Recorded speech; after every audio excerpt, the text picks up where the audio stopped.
And the highlights right here. Welcome to Good Morning Football. On a holiday week, we're presented by Intuit QuickBooks, live in New York City. Things are getting a little crazy, guys. Let's do it. It's going down, Kay. It's going down. Eagles fans. Good morning, Raiders fans. You're alive. The best time of the year, Kay. Titans fans are live, right? Titans Yes. fans. Raiders have it pretty easy. We'll get to all of that right now. That is Peter Schrager. We are reunited with him. He was in Fox. Yes. Three of us were in Tampa over the weekend. Nate Burleson, Kyle Brandt. My name's Kay, and some highlights. Let's do it. All fans of Poinsettias having a big week, too. But how about them Eagles and Cowboys? Let's go to Lincoln Financial. Dallas Cowboys win this game. You're the NFC East champions. You're hosting a home playoff game. Philadelphia Eagles lose this game. You done, guys. It's over. It's a wrap. So how does this go? Already up 3-0. Wentz deep in Dallas territory. Dallas got it. Look at the snag. Touchdown. Give me a spike. Boom.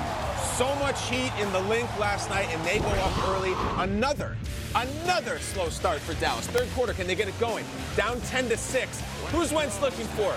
Of course he's looking for Greg Ward Jr. Down the field, converted quarterback, high school rivals with Patrick Mahomes, made plays for the second week in a row, 10-6. Miles Sanders, touchdown. Philly rolling, Lurie loving it. Jones, no.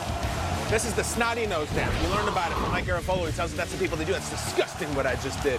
And it is. Jason Garrett looking on 79. 4th and 8. Amari Cooper on the sideline. We'll get into it. Maybe 4th in the season. Dak's going to go long to Gallup. It's broken up. Broken up by Sidney Jones. They looked at it for pass interference. It was not overturned. Thank God, because that would have been nuclear. Turn the ball, and he gone. Mr. Jones out.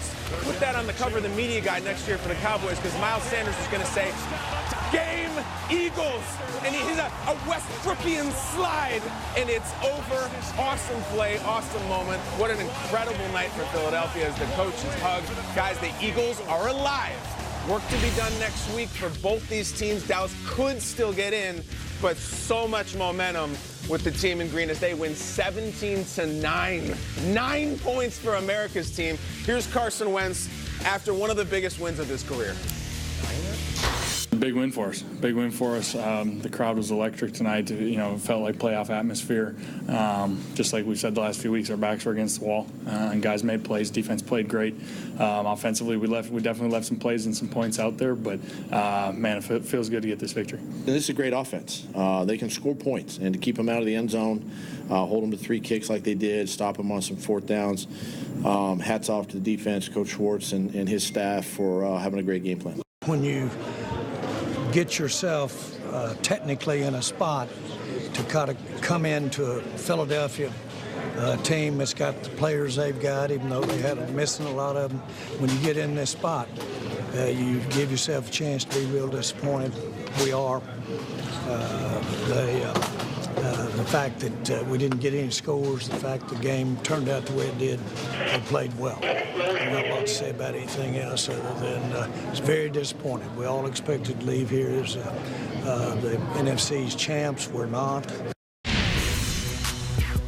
No, Jerry, you're not. The Cowboys didn't even score a touchdown, as he just said. Wentz got the job done with players who were on the practice squad. And we're looking at the playoff picture here. Eagles move into first place in the East. They don't have it locked up yet. They can lock it up with a win over the Giants in Week 17. The boys can still win the division if the Eagles do lose that game and if they beat the Redskins Week 17 on Sunday. Just a programming note for everyone. Last night, the NFL did announce that both Week 17 matchups, the Redskins at Cowboys and the Eagles at Giants, have both been changed from 1 p.m. starts to 4:25 p.m. Eastern starts. So, hey, Nate. Yeah. What happened to the Cowboys?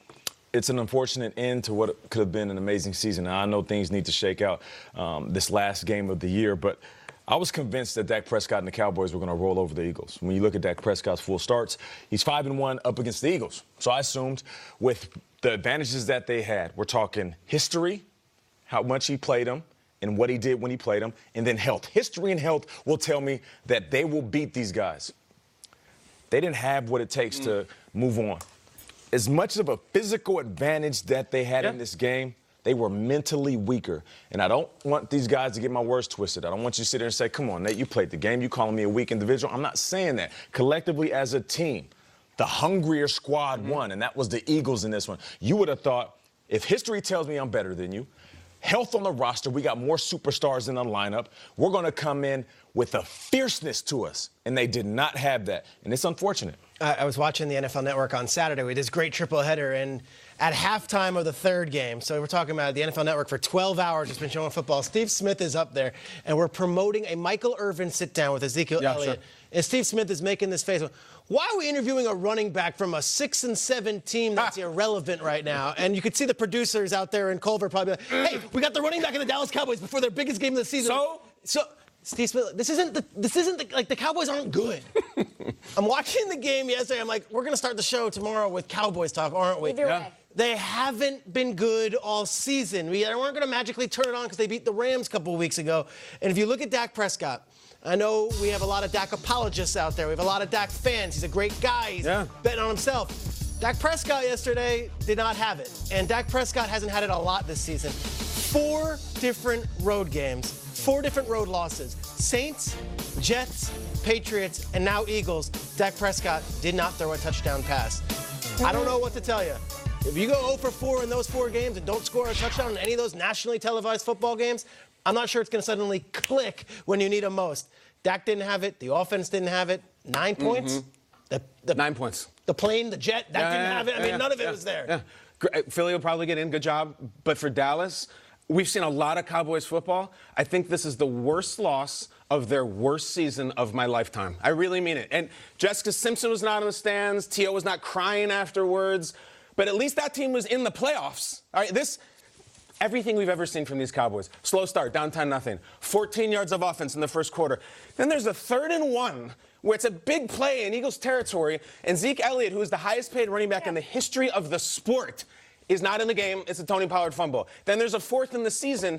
Inexplicably, we saw it on the highlight, Amari Cooper, your star, is not on the field. And it's, they sat him down. He was not part of the rotation. We rotated him out. Can you imagine the Saints and Sean Payton not having Michael Thomas rotated in? Better yet, can you imagine Michael Irvin not being rotated in during the Super Bowl Dallas Cowboys? It's idiotic. And just no touchdown, no juice, no heat, no nothing. It couldn't be more perfect. I know Rapshi's going to get into it. They had to stay at the link for a while to wait for their plane. Is that not the most absolutely gorgeous metaphor? This giant, beautiful charter jet that can't get off the freaking ground and is grounded in Philadelphia. I am so excited not to talk about this Cowboys team anymore. Steve Smith was right. Go Philly.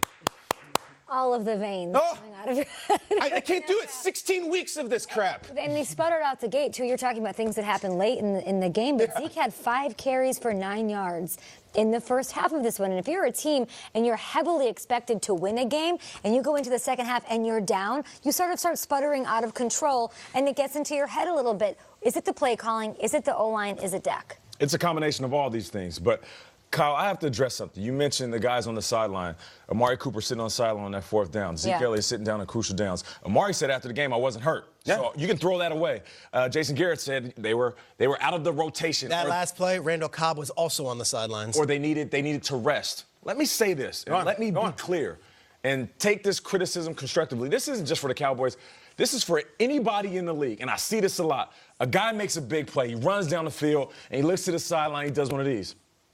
Bro, what are you doing? You guys are getting paid millions of dollars. I get it. You tired. There's no load management in an NFL game, especially if you're getting paid or you want to get paid. If you're on the field and you're one of the players that they depend on, you better be tired, exhausted, and still be out there. I remember games where I broke my rib, went to the sideline, I heard it clicking. I said, can I hurt it anymore?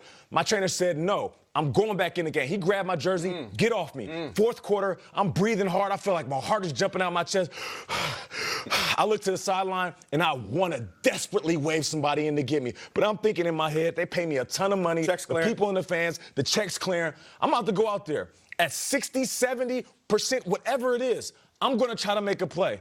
Let that be the standard for I hate it. I don't even like using it. I hate it when a player runs down the field and looks, what are you training for? What are you out there running for? What do you do conditioning for? You should have the endurance to stick in there in the game. And some of the best players, you guys are still good at 75, 80%. Just stop doing that. In the moments that matter, the best players on the sideline, if the coach tell you come to the sideline, you tell him no. And go make a play for your team. My man. Well said by Nate. We'll be talking about this one and the entire NFC playoff picture all morning long. The Cowboys can still win the division. That said, if the Eagles lose on Sunday and if they beat the Redskins in Week 17. Ian Rappaport's with us now. Let's talk more about these struggles for the Cowboys, not just offensively, but actually taking off on Sunday. What can you tell us about the team's trip back to Dallas?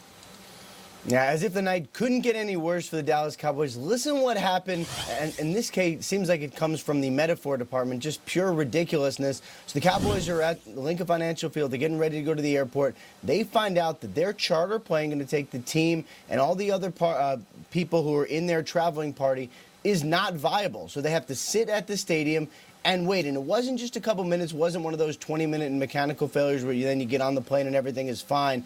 This was hours and hours, and they actually considered a couple options, including finding new pilots, taking a smaller plane, leaving some people back in Philly and having them get back at another time, which I'm sure would have been just pure misery for the sponsors and whoever else is part of the traveling party. So then at about 10:35 Eastern time, they finally found out their plane actually was going to be okay. The original plane, they finally boarded, trudged onto the plane, ended up landing around 2 a.m. So they had to go through that loss, deal with that, and then sit at the Lincoln Financial Field, wait, and get back in the wee hours of the morning. Just terrible.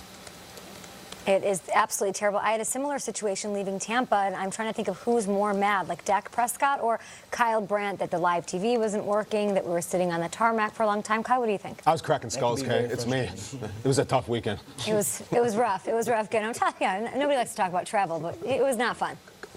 Bye. Oh, okay, great. So I'll talk to you later. Ian will talk to you more about Mark Ingram, updates on Lamar Jackson. We've got more highlights from the AFC side of things. Did Lamar show us a little weakness in the first half against the Browns? What? Never. Weakness.